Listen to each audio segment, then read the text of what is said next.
Hello dear students, मैं जितेंद्र सिंह राजपुरोहित आज आपके सामने अपना नया टॉपिक लेकर के हाजिर हूँ। मैं नया टॉपिक शुरू करूँ उससे पहले मैं जो है आपको पिछला डेरिवेशन याद दिलाना चाहूँगा।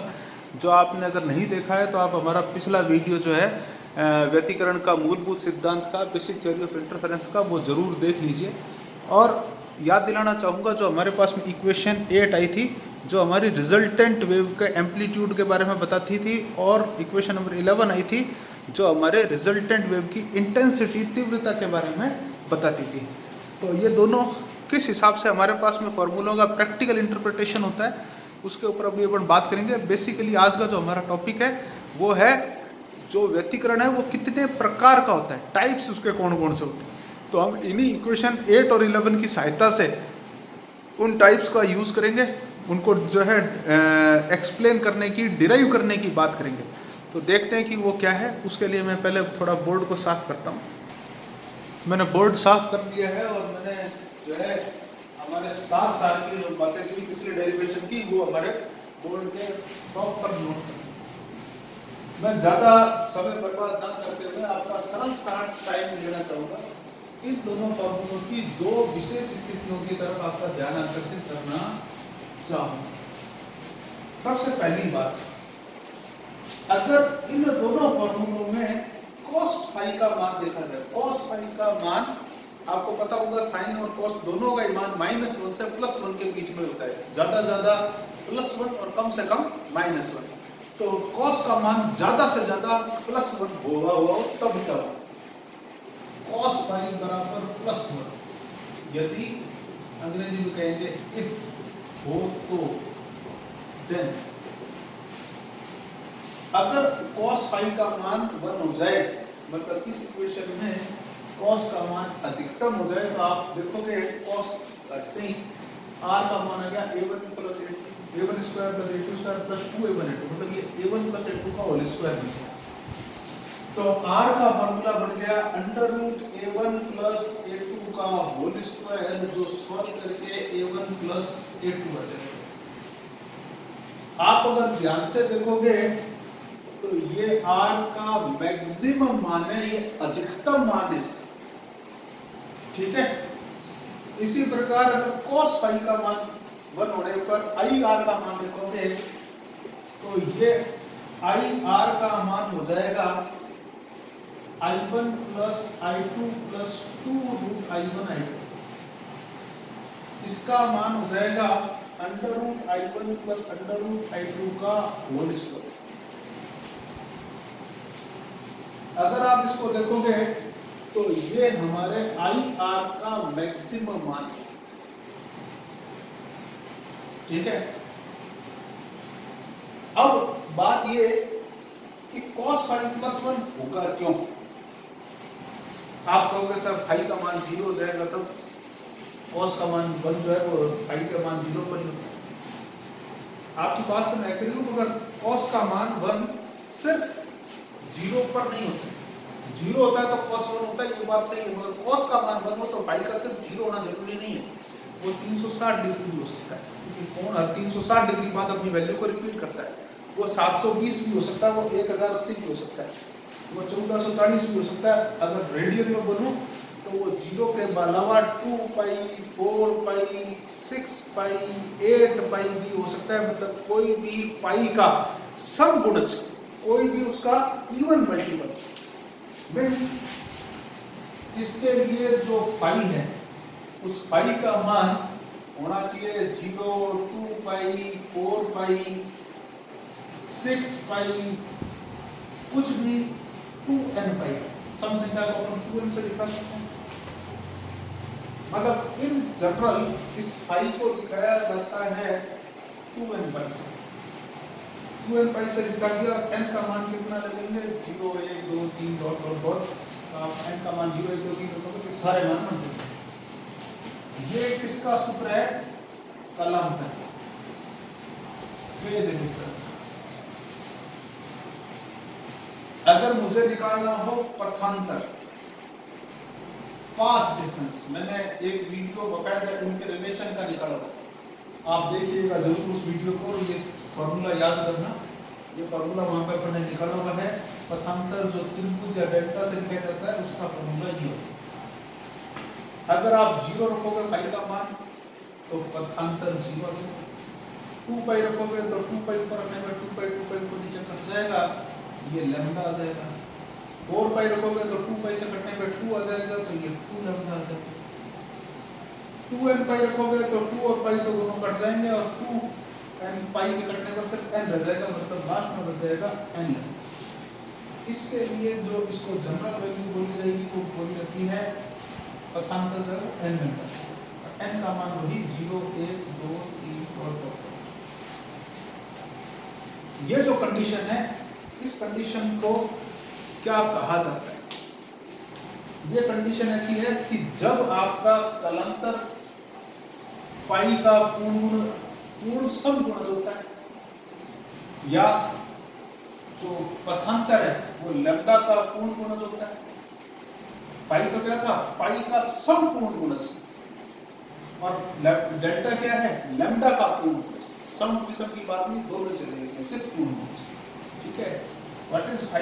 It is the even integral multiple of pi.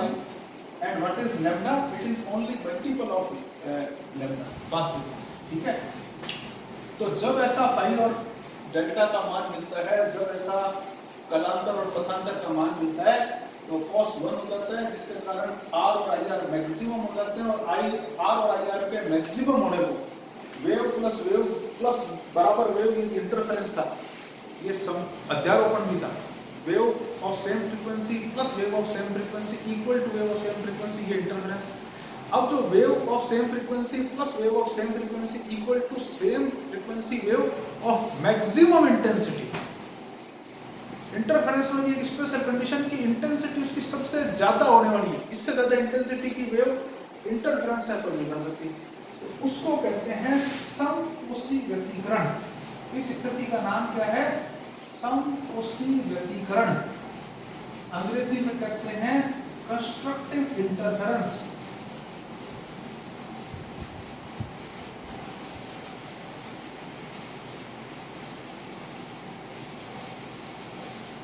ठीक है, ये हुआ कंस्ट्रक्टिव इंटरफेरेंस का सिद्धांत। ये कब मिला?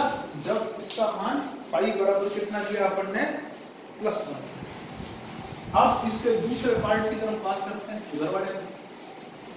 अगर cos का मान +1 की जगह -1 होता, तो यदि cos phi बराबर -1 हो तो देन तो आपका यहाँ cos phi बराबर -1 लेने पर यहाँ पर ये बनता a² + b² -2, तो मतलब ये बनता a1 - a2 का होल स्क्वायर। ध्यान देना मेरी बात, इसको मैं a1 - a2 का होल स्क्वायर भी लिख सकता था, और इसको मैं a2 - a1 का होल स्क्वायर भी लिख सकता हूँ। माइनस कॉमन ले लेंगे स्क्वायर के अंदर, तो वो +1 बन जाएगा वैसे। तो रिजल्ट क्या होगा? इससे मैं लिखूंगा तो आएगा a1 - a2, और इसमें से लिखूंगा तो आएगा a2 - a2। कौन सा सही है? ये सही है कि ये सही है?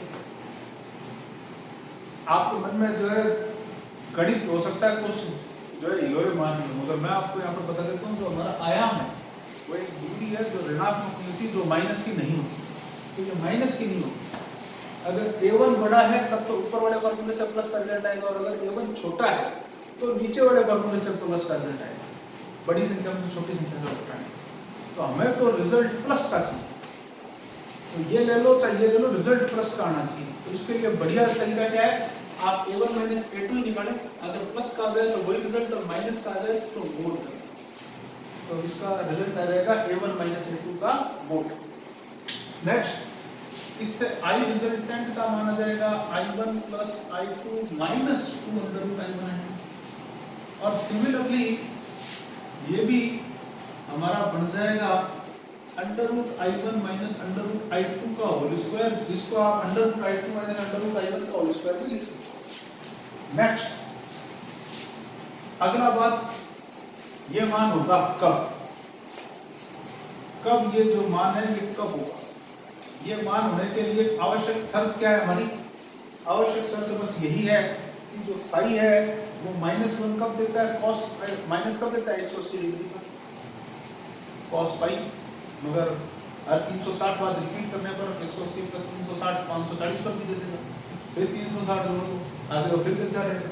तो इसका मतलब हर 2 पाई के बाद, मतलब जब फाई का मान पाई, 3 पाई, 5 पाई, 2n प्लस 1 पाई विषम संख्याओं के गुणनफल के रूप में पाई होगा, तब आपका क्या मिलेगा? ये बड़ा काम मिलेगा। और ये काम का मतलब क्या है? ये जो आपकी वैल्यू निकलेगी, ये r की मिनिमम वैल्यू निकलेगी, ये i r की भी मिनिमम वैल्यू निकलेगी, या मैक्सिमम निकलेगी या मिनिमम निकलेगी। तो ये हमारे पास में मान है। इससे अगर आप जो है जनरल वर्ड में लिखना चाहोगे तो ये 2n प्लस 1 पाई आएगा, जिसके अंदर n का मान वही 0 1 2 3 होगा। नेक्स्ट, जब आप इससे पथांतर निकालना चाहोगे तो वो लैम्डा अपॉन 2 पाई इंटू 5 होता है, तो उसका मान आएगा लैम्डा, जानते ना। जब मैं पाई रखूंगा यहाँ पर मान, तो पाई से पाई कटेगा तो ये आएगा लैम्डा बाई 2। जब मैं यहाँ पे 3 पाई रखूंगा तो पाई से पाई कटेगा, बचेगा 3 लैम्डा बाई 2। ऐसे चलता जाऊंगा तो लास्ट वाला बचेगा n प्लस हाफ पाई। ये मैं थोड़ा सा दिखा देता हूँ लास्ट वाला कैसे लिखा मैंने। जब मैं लैम्डा बटा 2 पाई के साथ 2n प्लस 1 पाई रखूंगा तो पाई से पाई तो कट जाएगा। ये 2 दोनों के बट्टा में अलग अलग भेज दूंगा तो 2n के बट्टा में भी चला जाएगा और हाफ के बट्टा में भी चला जाएगा, उससे 2 बना। ठीक है, अब इसकी परिभाषा क्या हो जाएगी हमारे पास में?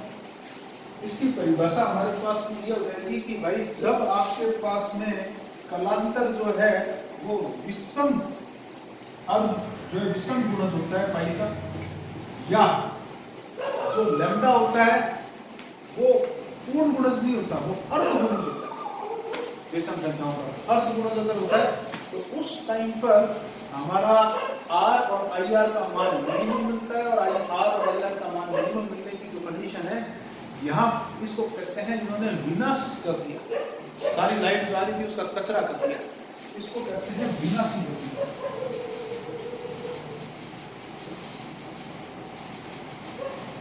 Destructive interference.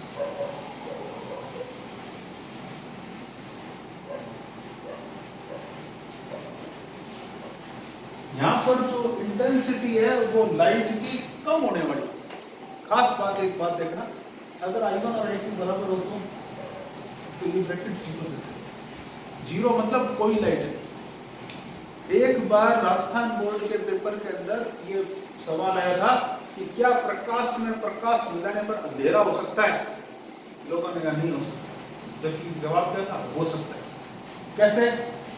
दोनों अगर समान तीव्रता की लाइट ली जाएगी तो विनाशी व्यतिकरण द्वारा प्रकाश में प्रकाश को मिलाया, वेव में वेव को मिलाई, उन्होंने एक दूसरे को लड़ झगड़ के खत्म कर दिया, तो ये विनाशी व्यतिकरण हो गया, उन्होंने एक दूसरे को नष्ट कर दिया। ठीक है, मैं चाहूंगा कि आप इसको कॉपी में नोट करें तो इसी फॉर्मेट में लाइन रख लें, क्योंकि ये आपको संकोची और विनाशी व्यतिकरण में अंतर भी बता देगा।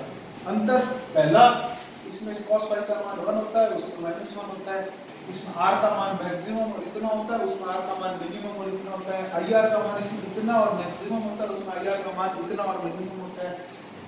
इसमें फाई का मान 2n पाई होता है, इसमें 2n प्लस 1 पाई होता है। इसमें डेल्टा का मान n लैम्डा होता है, उसमें n प्लस हाफ लैम्डा होता है। इसके अलावा आपको क्या जरूरत पड़ेगी? इन दोनों की ओरिजिनल परिभाषा की। तो ये जो ओरिजिनल परिभाषा है वो मैं अभी बोल देता हूँ। ठीक है, उससे पहले मैं चाहूँगा कि आप हमारे वीडियो को पॉज कर लें और इसको ऐसा नोट करें।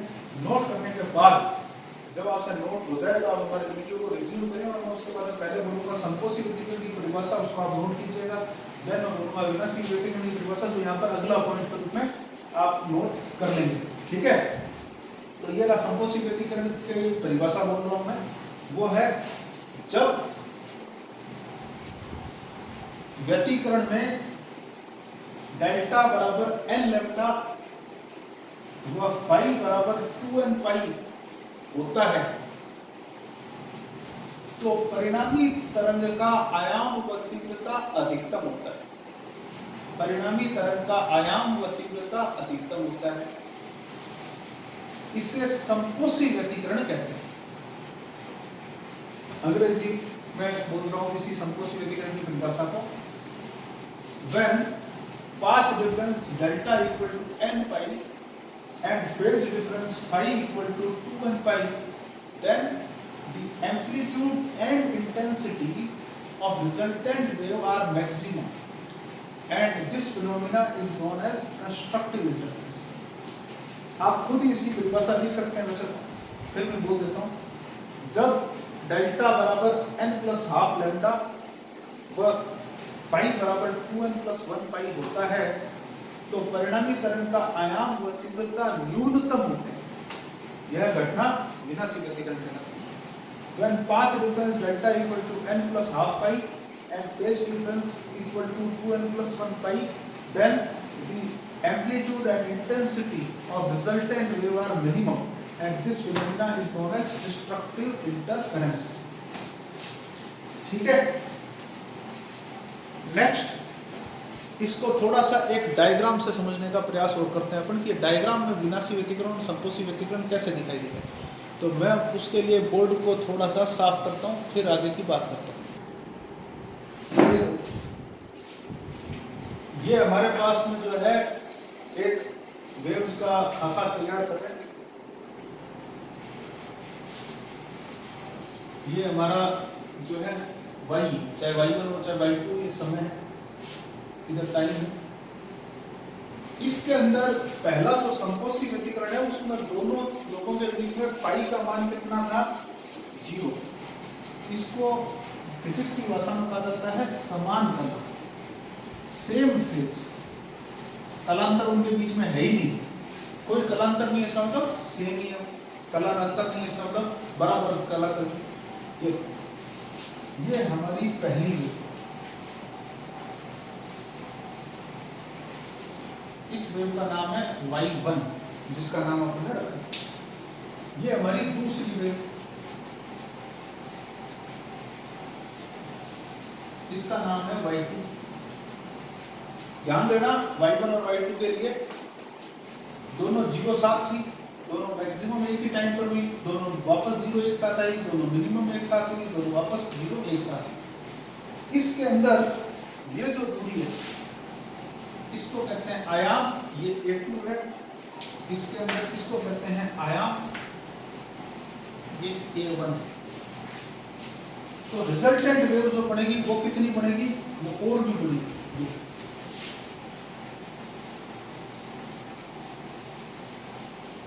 ये जो बनी ये y रिजल्टेंट है, और इसका आयाम कितना होगा?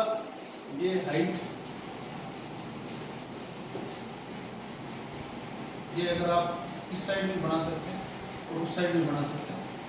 ये आपका r है और इस r का मान कितना है? A1 plus A2। ठीक है, यहाँ पे भी आप इसको बनाते तो A1 को कर लीजिए, ये हो जाता है A1 plus A2 equal R। Next इधर आते हैं, विनाशी व्यतिकरण वाले के अंदर अगर इसी डायग्राम को बनाते हैं तो ये कैसा बनता? इसके अंदर जो फाई था वो था पाई, मिनिमम से मिनिमम। इस कंडीशन को कहा जाता है विपरीत कला। अब इसको विपरीत कला क्यों कहते हैं? ऑपोजिट फेज कहते हैं। क्यों कहते हैं? उसको आप डायग्राम देखोगे तब आपको बात पता चलेगी। ये देखो, मैंने वापस y लिया, इधर टाइम लिया और मैंने पहली वेव बना दी। y1 के लिए कोई चेंज नहीं है, as it is he y1 है। मगर y2 क्या है? पाई खिसकी। पाई खिसकने का मतलब अब वो वास्तविकता में यहां से शुरू हुई थी,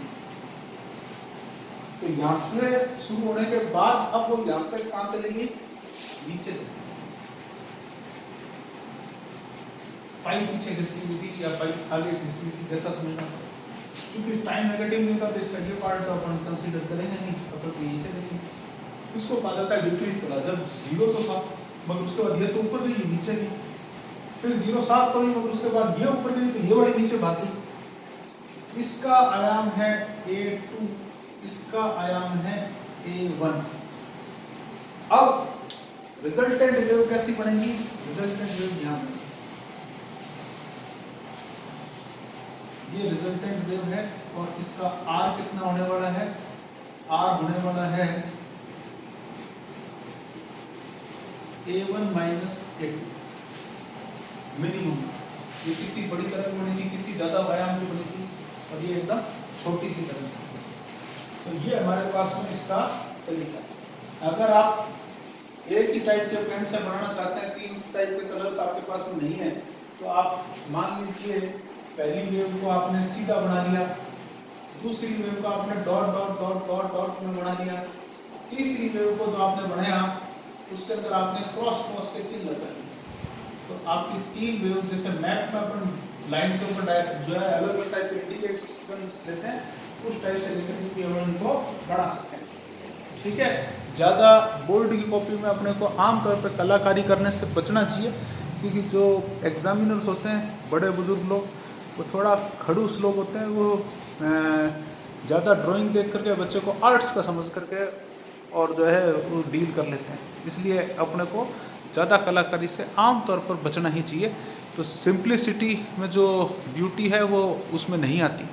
चलिए, तो फिलहाल आपके लिए ये वीडियो के अंदर हमारी बात, और आप इसको जो है नोट कीजिए।